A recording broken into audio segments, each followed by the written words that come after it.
ADCB presents Top Guns in association with Audi. Welcome to another episode of Top Guns. I'm your host, Anish Jagtiani. In this episode, we feature a woman, an Indian woman who is a firebrand. She bulldozed her way into one of the top advertising firms of the time, and today heads her own ad agency. Friends, let's get ready for Shoba Menon.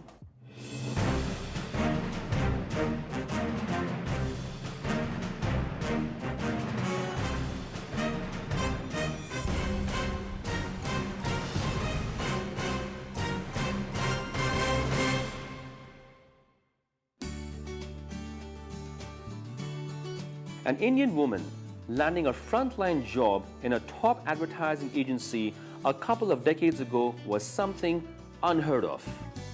Shoba Menon was probably the first such woman. Flamboyant, fearless, and focused. That's her. I'm sitting with Shoba Menon, a very accomplished and driven woman who loves challenges. She owns Equity Advertising that specializes in all forms of communication. Shoba, welcome to the show. Thank Pleasure you. and honor to have you. Same here. Pleasure's mine. Let's start with where were you born and brought up?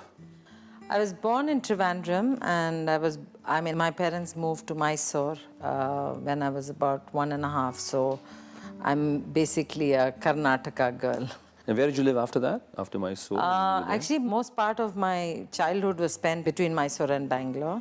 My parents now live in Bangalore, and so Bangalore is home. So where did you study? Did you study in Bangalore after that? No, I studied in Mysore. In fact, I did my schooling, my college, my university in Mysore, and then my parents moved to Bangalore. And what did you study in university? What did you specialize in? Any area there? I did my industrial psychology, and when I finished my first year, I met my husband, got married, and by the time I finished my second year masters, I'd had my son, so I finished my college, and my firstborn ran simultaneously. So where did you meet your husband, Ravi? Actually, when I was, like I said, I was studying, and Ravi moved from Calcutta, Mahindra & Mahindra. He moved to Mysore. They just bought a plant, and it was called a hardship posting, and he was posted in Mysore.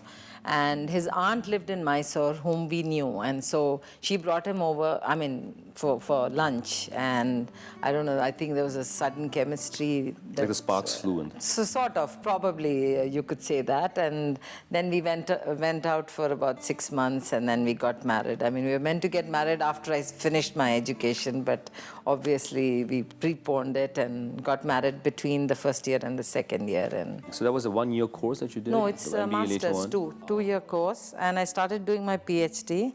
It was on a UGC scholarship that was on attitudes and, how efficiency can be improved by the right attitude. So I was doing my PhD, but my husband moved to Delhi, and my kid was too small, and it would break up the whole family, if I'd stayed back. So I resigned the scholarship and then joined my husband in Delhi. So you didn't really finish a PhD after that? No, I didn't. Didn't get a chance at all, obviously. No, it's a long, drawn-out process. It's a 4-year process, and long time. Yeah, by the time you write the thesis, it's time-consuming. Exactly. It's time-consuming, and I would have had to be linked to the university, which was Mysore, and my husband lived in Delhi.